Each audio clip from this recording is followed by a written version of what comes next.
Hello, everybody. Welcome back to In the Know. This is our series that digs into the details on a variety of topics around the 2025 World Conference. My name is Jenn Killpack, and I serve as Director of Communications for Community of Christ. And I am Susan Naylor, and I serve as the World Church Secretary and Office Director for the First Presidency. And we both serve as members of the World Conference Directors team. So we are pleased to be back with you today. And today we're talking about the Mission Expo, and we have two special guests with us today. We'd like to say hi to Joey Williams and Julie Harder. So, yay! Hello. Hi, good to see you. Joey is one of the presidents of 70, and his call to serve as an apostle will be considered at the conference. He's also part of the World Conference Directors team with responsibilities for the Mission Expo. And as any smart leader does, he has recruited an amazingly talented coordinator, Julie Harder. Oh, Julie and I go way back, and Julie lives in St. Louis. She is a retired teacher and school librarian, and in her, quote, retirement, she works as a school secretary. She attends the Kirkwood congregation, where she serves as an elder and the communication team lead. And it is great to have you both here today. So let's start, Joey, with you. Maybe let's tell us a little bit about Mission Expo and what is the purpose of that? Yeah, our hope is that the Mission Expo be this fun, meaningful way to connect with people from all over the world who are living out Christ's mission in their local communities. It's a space where people will come and share stories. We can learn from each other as we talk to different exhibitors, and we can be inspired by the amazing ways that people are bringing peace, hope, and justice to life.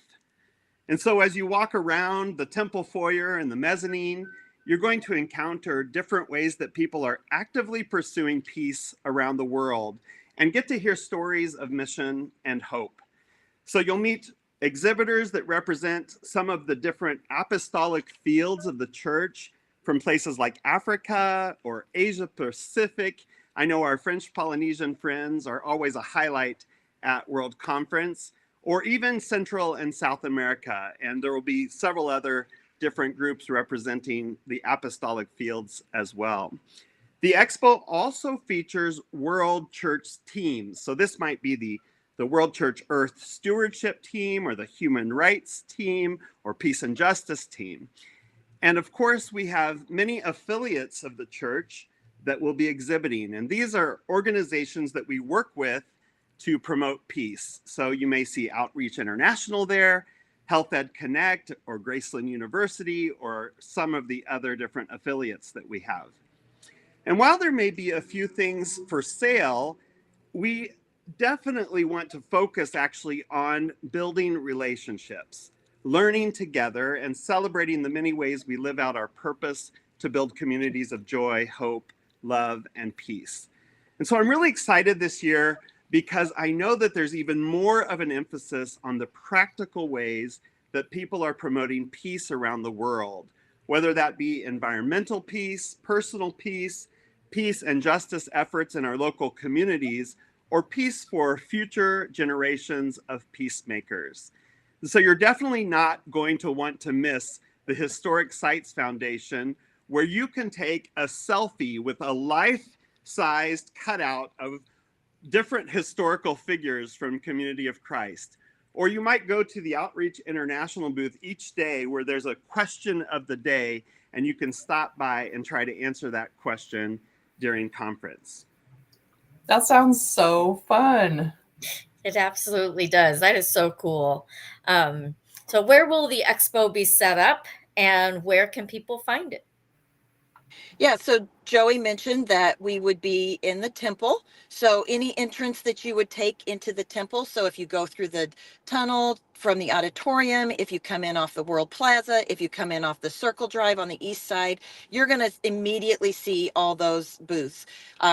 There'll be, as Joey was talking about, exhibits from those apostle fields and the teams like the human rights and peace and justice, those are going to be on the main floor in around the lobby area and the foyer. And then when you look up, you'll see in the mezzanine, those are those affiliates like Graceland and Outreach International up on that mezzanine. So you really can't miss us. Yeah, that sounds very exciting. And so, what are the hours and times when this will be happening during conference? So yeah, we are going to start everything rolling on Saturday the 31st, and we're going to go through Tuesday this year. So basically, if you're a delegate, like during your lunch break times and your supper break times, come on over to the temple and check us out. And then an hour after each evening service. But if you love Mission Expo, make sure that you check us out by Wednesday, because the only time we're going to be open on Wednesday is just over that lunch break from 12 to 2. So you need to make sure you come by and check us out before then. I think Joey might be able to tell you a little bit more why we're finishing up on Wednesday this year. Yeah, as many of you who have come to conference before, you know that typically conference runs from Sunday to Sunday, but this year it's from Friday to Friday. And Wednesday night has always kind of been this night off when Apostolic Fields host receptions at different places, different congregations around the city of Independence. And that tradition is going to continue this year too. So we wanted to make sure that we close the Mission Expo on Wednesday evening to make sure that everyone can go to those different receptions. And then also it gives some of our exhibitors, many of whom are also delegates during the week of conference, we've decided to kind of give them a break. So we're closing on Wednesday so that on Thursday and Friday, those persons who are also participating fully at World Conference can completely be a part of the conference experience for Thursday and Friday. Great. I think that's such a great idea. I love how all the spaces in the temple kind of just come to life during conference, and Mission Expo is going to be a huge part of that. Another opportunity in the temple this year is the conference bookstore. So previously, if you've been to conference before, sometimes you may have visited the store over in the auditorium, but this year, the location of the store is going to be inside the museum in the bookstore space. So when you walk into the museum, you'll take a left, and then there's a built-in bookstore space. So we're really excited that the store gets to be part of that energy of Mission Expo too. And we hope that you'll stop by and see some of the new items that'll be available. Yeah, I was just thinking as you were saying that, Jen, we talk about the temple coming alive, and with the Mission Expo and the bookstore. And last week we talked about things on the world events and celebrations on the World Plaza. The temple is going to be the place you want to be if you're not in legislative sessions. So very exciting. And you mentioned the bookstore. So if you didn't purchase a conference bundle, but maybe you wanted one or two of the items on that just for yourself, you can get those at the store. And the tote bag, the tumbler, the pen, the stickers, a t-shirt, these will be available in limited quantities, but Jen and I've been counting up the lists and how many people have bought them. And so they will be available, but make sure you get there early. We want to make sure everybody gets what they want. So what else is going to be there, Jen? We also plan to have 3 new books available. And that's in addition to the camping and reunion materials that are already available. Those are titled Choose Hope. The 3 new books, one is Basic Beliefs Commentary by Tony Chavala Smith. That one is printed and ready to go. Some collected writings and short stories about Joseph Smith III. That book is still in process.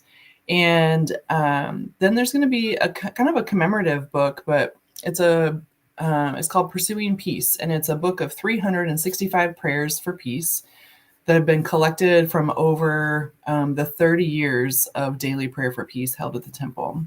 It's really turned out to be a gorgeous book, and I think it'll be a great addition to your collection. And it also might make a really good gift too. Yeah, I hadn't heard about that one in a while. I'm anxious to see it. So in addition to the things you can purchase in the bookstore and or the conference store, sometimes we have exhibitors who will bring things to share or sell.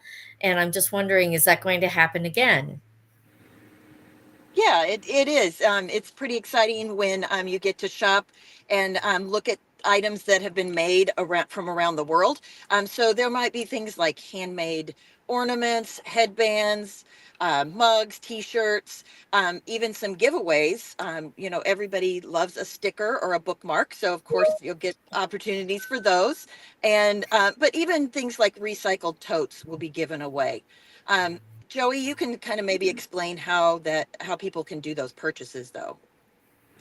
Yeah, well, if you were at last conference, you might remember a point of sale that was at the information desk in the temple foyer. Well, this year we're going to do it a little bit different. We're working on trying to get QR codes so people can scan to make an electronic payment or a donation at one of our apostolic field exhibits or one of the World Church teams right there in the main foyer. Of course, on the mezzanine where our affiliates will be located, they're going to have their own payment methods for sales and donations. So be sure to bring a credit card or a check and look for those QR codes at each exhibitor's table. Do you know, Joey, if cash will be accepted? I think last year we were cashless, like no cash. It was just card. Will that be the same this time? Yeah, we're trying to go cash free. If anybody only has cash, we'll try to work something out with you. But we're really encouraging people to bring credit cards or a check to be able to pay. Great. Yeah. And then where does the money go that gets collected from the different groups? Yeah, so a small portion of the money that's collected goes to support World Conference's support of the Mission Expo and processing fees to make sure that people can use their credit cards and things like that. The rest of the money collected through payments and donations will support the various ministries that our exhibitors are there exhibiting, particularly our affiliates. The funds that are collected by the apostolic fields typically go to support World Conference, the International Travel Fund, as well as different ministries to abolish poverty and end suffering. Nice. So we've heard a lot of details of where it's going to be, what time it's going to be, what you can find there. So let me just ask you guys a question. What do you hope people will experience or take away from coming to the Mission Expo? I think for me, after visiting with saints and people from around the world, I hope that people leave with a sense that Community of Christ is more than just their own congregation, that we are truly beyond even our mission centers. We are a world church. And I want people to feel that. And also, like when they visit with those affiliate organizations, I want them to get a sense of how the values of those organizations really match our values and our mission as a world church. Cool. Yeah, definitely. You know, Community of Christ and the partners that we work with are doing so much to promote peace around the world. And I really want people through the Mission Expo to connect to some of that work that's happening. I want the attendees to leave inspired by the hands-on efforts that are happening around the world, whether that's environmental peace, justice work, or inspiring hope in local communities in different places where Community of Christ and its partners are working. The Expo, I hope, is a chance to see firsthand how we are making a difference. And so I hope it sparks new ideas and deeper connections that encourage everyone to contribute to peace in their own unique way. Yeah, very cool. I hope everyone gets a chance to experience the things of the Expo during the week. And before we close, we have a few fun facts for you about the early bird registration. But first, Jen, did you know? Guess what? It's 52 days until World Conference. Oh, we're getting close to that 30-day mark, and I am getting really excited. I noticed that they just popped up. We still have some job opportunities. If someone would like to check that out, we have various places that need a job. So What else, Jen? What's our fun facts?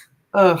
When you say it like that, I'm excited for everyone to get here and terrified that my to-do list will not get finished in time. But here we go. Here we go. Yeah, you and me both. But let's talk about registration for just a minute. During the early registration period, we had over 1,300 people register. And if you remember, the early bird registration this time was a pilot for a generosity-based registration fee. And approximately 77% of those who registered paid the suggested $200 or more. So we are very grateful for the generosity of the conference attendees and everyone who had the opportunity to register at a level that they can participate. So that is incredible. Wow. And we know from some of the emails that we received that quite a few people of that like small 33% who didn't pay the entire amount wanted to know if they could pay more later. So maybe like they could pay part now and wondered if they could pay more later. And the answer to that is yes. We would say you can't do it through the registration form anymore, but you can use e-tithing and click the World Conference offering tile. And that any donation you give there goes to support conference. So thank you for those of you who have asked that question too. Yes, it's been very generous. Another fun fact, as I was counting up through the registration information, we had 367 people who purchased the conference bundle. And we had 437 meal tickets that were sold. Now, I didn't actually go up and count the actual meals, but let's just say that's a lot of food. And so we are very grateful because both of these help our planning and know how much to order. And so we hope it smooths out the experience for many people. That's awesome. We also know that 812 people opted for print materials and 545 chose digital materials. Last conference, the split was more like 3/4 print and 1/4 digital. So this year it's kind of fun to see where the shift lands as it kind of moves more toward paperless option. So just more fun facts. Yes, technology, we just continue connecting in so many different ways. Always interesting stuff when you peek behind the curtain, isn't there, Jen? Yeah. So let's see if we have any questions. I've kind of been looking through the chat and I don't think I see anything specific. If you have a question, I didn't say that earlier, but if you have a question for Joey or for Julie, just drop that in the chat and we will pick it up and see if we can find an answer for you. While we're doing that, or while we're giving people just a second, you can find, just a reminder, you can find the legislation at seaofchrist.org on the World Conference page. You can find information about housing and lodging. We will be posting menus there soon. And I feel like there was one other thing I wanted to say. Oh, there'll be some additional information about the nonviolence survey, the draft statement survey. The presidency and leadership team had been looking through the results of that survey. And so more information will be coming out about that. So watch the conference page for that info too. Yeah. And there's a question about cutoff. Is there a cutoff number for childcare? Oh, I think that there is. We will have to find out for sure what that number is. And if you're talking about, I just want to make sure that we're talking about childcare specifically. So that's for like teeny tiny babies up to about age 5. Or conference kids. Conference kids would be our kind of age, like more like elementary school age. So age like 6 to 11 or 12. And I can, Lisa, I'll find out what the number is on childcare for the ones for the itty bitty babies, because I know there's a limit on that one. I think conference kids is a pretty large limit. So Yeah, childcare for the ones under, was it under 5? I want to say it's like 5. It's just a matter of how much we have how many people we've contracted to work there. Yeah. And so if we have a need for above, we'll just need to contract more. So we'll find that number. Definitely. Yep.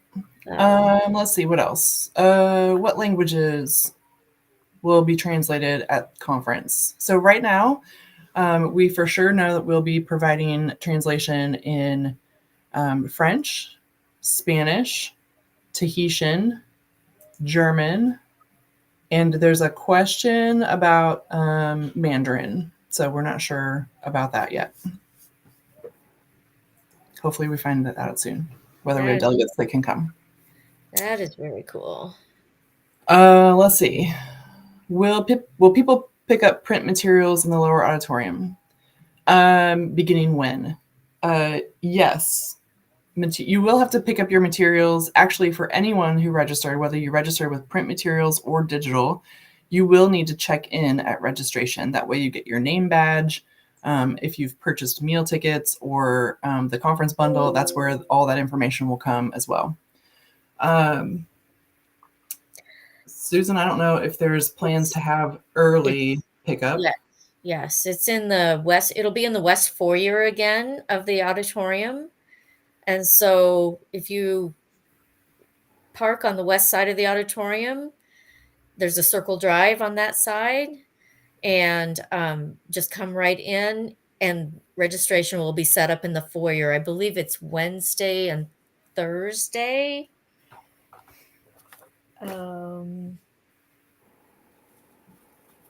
Definitely Wednesday and Thursday. Yes, Wednesday and Thursday. I think Friday it is down in the registration booth downstairs in the auditorium. So if you get here early and you want to pick up your materials, it's in the west foyer. If you get here Friday or after, it will be downstairs in the regular registration location is that the east side? Downstairs on level 1? Okay. Yes. I've worked here for a really long time and I still have trouble with which side is which in the auditorium.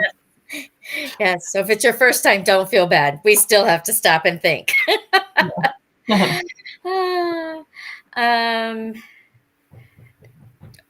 Legislation summary chats. Jen, can you pick up and keep the conversation going? I can. This is what happens when you work at home. You have to go answer the front door. Let's see. So summary chats. Joey, actually, I don't know if you have some information about that. That's also on Joey's list of things. But we've been providing the close, please. I'm live, so I can't talk to you. Bye. Love you. Also, what happens when you work at home? So the summary of legislation sessions, those exploration sessions that have been happening with Sandy Gamay and some of her team of volunteers, they've been recording those and providing an audio summary. So Joey, I don't know if you want to tell us a little bit about where we are kind of in the process of that. Yeah, so hopefully within the next couple of weeks, we're hoping at least a month before conference that people will be able to go online and begin to listen to those summaries. So it'll just be a caption of the ends of all of those meetings that will kind of be put together into one little listening session. So hopefully make it easy for people to capture some of the ideas that were brought up in each of those sessions. Okay, great. Let's see. Oops.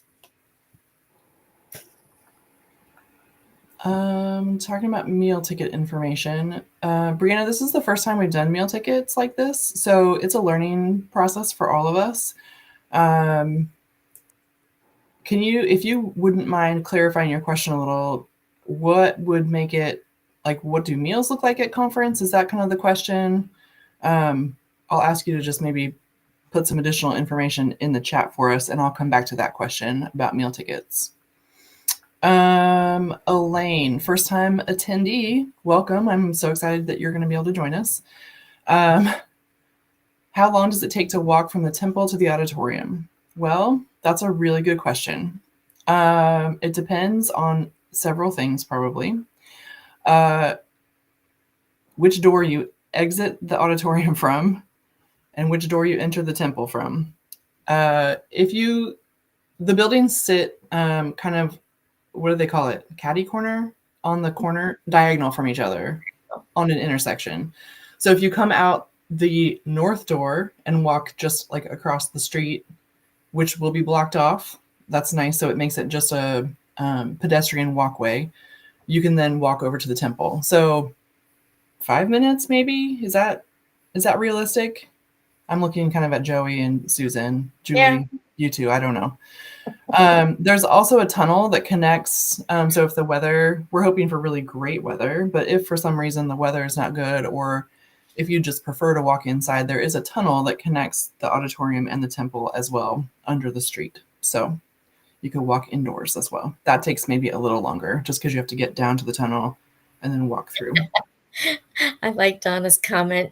Depends on who you run into. Oh, that is also true. Sometimes you'll find people that you need to chat with. And if the weather is nice, then you'll stand outside and chit chat for a while. So there's more information from Brianna. Okay, let me go back up there. What may be served and where are meals provided? Oh, yes. Okay. So the menus is what I was talking about earlier. I have those now, and we'll be posting those on seaofchrist.org so you can see what is going to be served each day. They serve meals. We serve meals most days at lunchtime and dinner time. And those are provided in the lower auditorium dining room. So on the first floor of the auditorium, we'll be having conference delegate sessions in the chamber, which is on the kind of second and third floor. It's a sloping room, and the meals will be served on the first floor. Yeah, we're still working on maybe some food trucks, which usually they find their best business usually at lunch. Mm-hmm. And the Independence Square is like maybe a 5-minute drive. And a lot of the restaurants there do kind of an express menu that helps people get in and out quickly so they can get back by 2:00 for the session. So, yeah. Yes. Andrea, I see a question about voting devices. So if you're coming in after 5 p.m. on Friday, actually someone in your delegation, so in your Mission Center delegation, will have the voting devices and will pass those out. So I think typically they call them a device steward. So you'll have to find your device steward and get your device. I'm guessing most of those will get handed out on Saturday during the first legislative session. Yeah, I don't know what information Vim and Heather have sent out. And Andrea, if you're a device steward, and maybe the information is that to pick those up by 5:00 on Friday, I'm sure that you could commission someone and just let Vim or whoever know that they are allowed to pick up the devices. Or I'm sure first thing Saturday morning by 8:00, you should be able to pick those up before we start at 8:30. Let's see. Good comments. Thanks, Brittany, for 3 cheers for all of us working at home. Yes. Let's see. Greg McManus is asking, will Stone Church congregation be serving meals? They are not serving meals, but they are helping in creating the box lunches that will be available for sale for the Lunch and Learns starting on Tuesday out on the World Plaza. So Lauren bought meal passes and now has a friend coming. Our meal pass is available the day of. The pass itself, which is like a punch card, is not available for purchase. That was only available at the early bird. But you can purchase meals at the door. So your friend can come with you, or if you want to pay for some of their meals, you can use multiple punches on your meal pass card. Those are they're not limited to only you. You can use them to share with a friend as well. Yeah. We were just trying to get an idea of how many people were wanting to eat. We'll go back and do some analysis on who bought a 2-meal ticket, a 5-meal ticket, a 10-meal ticket, to help us and our caterer have an idea of then what is the percentage more that we will have available for people to buy at the door. Good questions. Yes. And Brianna, we'll take that feedback as having, menus up earlier would have been helpful, as something to consider for next conference to make sure that we do that. Yep. Thanks for that feedback. Okay. Well, I think the questions have kind of slowed down. But you can always send a general question. Did you catch Blake Raspberry has a question about legislative info sessions? Oh, I missed that one. Okay, let me go back and look. Sorry. Oh, Blake, those sessions were what Joey talked about, the legislative summary. So it's really the exploration session summaries. I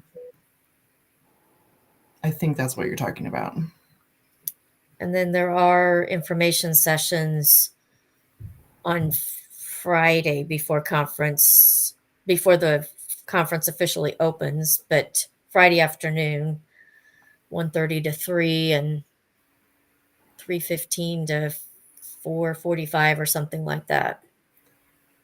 But those will only be available on site. Those will not be streamed or recorded. Right. Thanks. So, well, I just want to say thank you to Joey and Julie for joining us today. These are always fun, and we love having guests and sharing just the various parts of conference and what is going to happen. And so we're excited to check out the Mission Expo and to meet all the people who will be exhibiting and sharing together. Remember, you can find the World Conference information and registration links at www.cofchrist.org/2025-World Conference World Conference. It's on your screen there. I need to talk to whoever names these, Jen. Oh, sorry. So we're excited and looking forward to all the things that are coming in the future. Thanks, everybody, for joining us today. Next time, we'll be live on April 21st. That'll be our next session. And we have Karen Peter and Tyler Mars coming, and they're going to talk to us about and share about some of the worship experiences they're planning and coordinating for conference. So I'm looking forward to sharing with them. And we hope you all have a great day. Bye, everybody.